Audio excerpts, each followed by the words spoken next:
You're watching Let the Quran Speak. During the month of Ramadan, many Muslims give Zakah, which is charity. Zakah is actually one of the 5 pillars of Islam and is performed annually. What is its purpose? How much do Muslims give? And who are its recipients? With me is Brother Shabir Ali to discuss that. Brother Shabir, why do Muslims first give Zakah in the month of Ramadan? Well, the zakat, as you mentioned, is an annual charity, and it doesn't necessarily have to be given in the month of Ramadan. In fact, usually it is given when it comes due, and it comes due exactly 1 year after a person has first become classified as a wealthy person in terms of the Islamic legislation. Mm-hmm. And that could have occurred any time during the year. But it so happens that sometimes people forget that they're supposed to do this, and during Ramadan there's a heightened sense of religious awareness, and then people try to say, okay, let me get everything in order. What remains? Okay, I didn't give the charity when I should have given it, but let me give it now. And then that becomes the annual time when a person gives it. Mm-hmm. Mm-hmm. So tell us, what is Zakah? Who is it given to, for example, and what is it about? The Quran in the 9th chapter in the 60th verse mentions 8 categories of recipients, starting with the poor and needy, and then going also to the fact that the administrators of the job of collecting and receiving obviously would entail some expenses. Those expenses can be paid from the same collected funds as well. It can be paid for freeing slaves, which is a matter we don't have to deal with now, thankfully, because we don't have slaves. But at the time when people did have slaves, the funds were used to purchase the individuals from the slave owners, and thus setting them free as a good and charitable act. The zakat was, according to this verse, can also be used for freeing the debtors. People are in heavy debt, and of course this is very relevant to our present situation.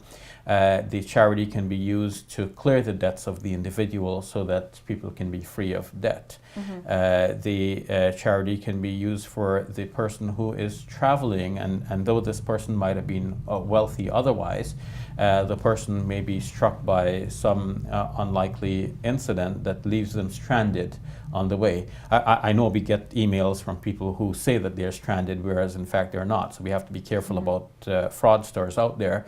But there could be some genuine persons who are, due to circumstances, in need of emergency funds. So that can come from out of the charity as well. And then there's a broad category which is mentioned as fi sabilillah, in the way of God, and that too can involve a wide variety of charitable endeavors. One category says those hearts those whose hearts are to be reconciled.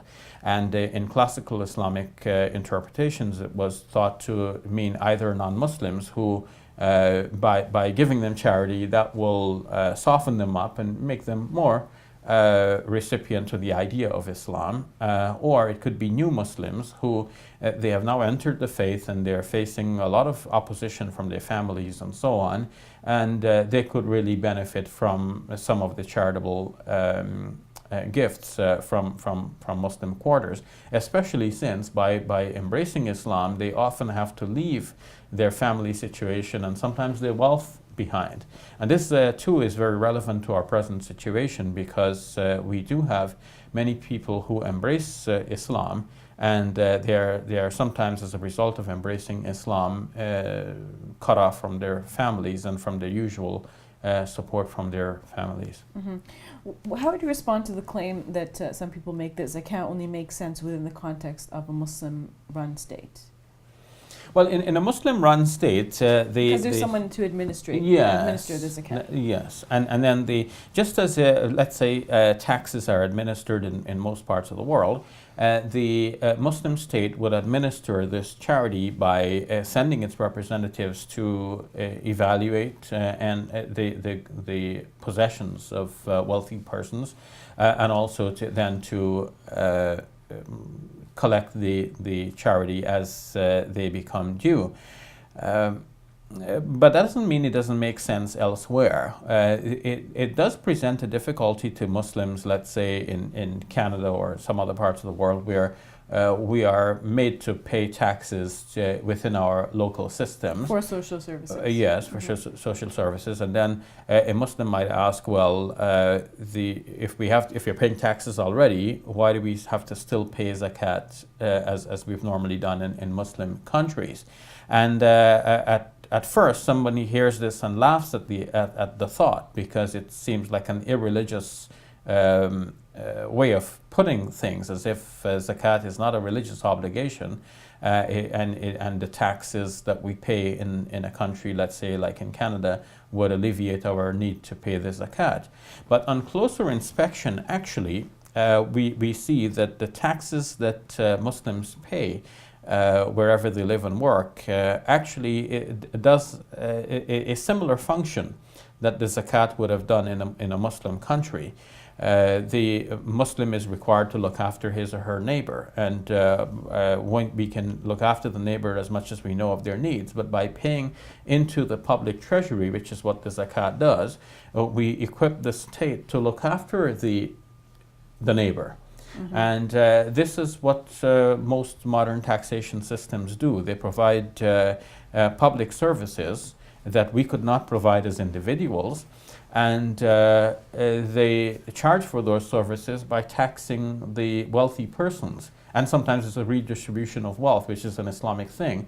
By taxing the rich and giving to the poor, there's this redistribution of wealth, and this is the charity. It goes from the rich to the poor.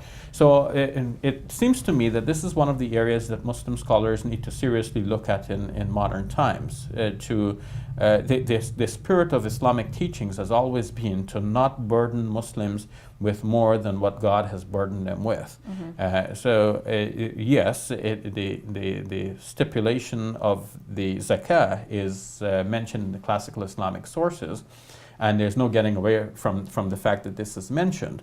And one always feels safe going with what is mentioned. God said this, I'm just doing it, that's the end of it.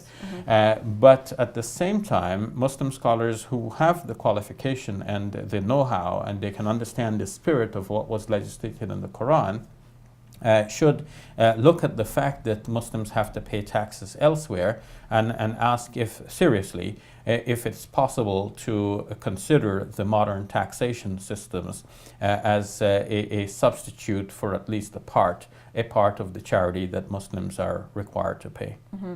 Now, for Muslims, the majority of whom plan to pay zakat, would you suggest that they give locally or internationally? Locally is the you can say the default situation. Okay. It is even mentioned in the hadith that the Prophet, peace be upon him, sent his companion Mu'adh bin Jabal to another land, and he said that after they've accepted that there is no God but one, and then they've started to pray and so on, then tell them that God has commanded for the charity to be taken from the rich and given to the poor, to their poor. So it's to be taken from the rich ones among them and given to the poor ones among them. Yeah, and interpreters feel that this was a wise instruction from the Prophet, peace be upon him, as all his instructions are. But the particular wisdom in this is that if you go to a people and say to them, look, I'm coming to you to teach you Islam, and Islam teaches you that your wealth are to be taken and sent to a foreign land, then people will resent that, and they will start questioning, is your Islam really genuine, or are you here to make money from us? Mm-hmm. But when it is clear to them that the money is being redistributed to their own people, then it is clear that you don't have somebody coming in from outside and taking their wealth away. Mm-hmm. So let's say in Canada, for example, when Muslims give their charity, if their charitable work could be seen to be helping fellow Canadians, then Islam will seem attractive to Canadians, because it will show that this is something that is beneficial to the land, and we're doing it not simply to make it attractive to people, but this is what Islam really is. Mm-hmm. It is something that is beneficial to people, and we just want to make sure that that it is presented this way so that people can see it. Mm-hmm. And we don't do it in a different way so that people look at it askance and wonder, what is this religion? So when Muslim charities went into Alberta recently, in response to the Calgary flooding, and they were giving out free hot lunches to people where it was badly needed, they were doing the Islamic thing, and that has to be funded by the same stipulated charity that Muslims are expected to give the zakat. So yes, it should preferably be given to the people in the same land in which it is collected. But that does not if mean you see your neighbor suffering, you're going to give to your neighbor. You're not going to go to a different country and give it to someone there suffering, right? You want to see the people around you do well. Exactly. At the same time, that does not mean that we should neglect giving foreign aid. And our own country gives foreign aid, and Canadian individuals give foreign aid, because we look at some situations across the world and realize that some people are in very desperate need. And many Muslims are immigrants. They have come from different parts of the world, and they are very familiar with, firsthand with the great deal of suffering that people are experiencing in other parts of the world. And so naturally they would want to give some of the charitable funds to those people as well. So I think the situation calls for some balance, recognizing that the default situation is that normally we would use the charitable funds to help the people in the land in which the same funds were collected.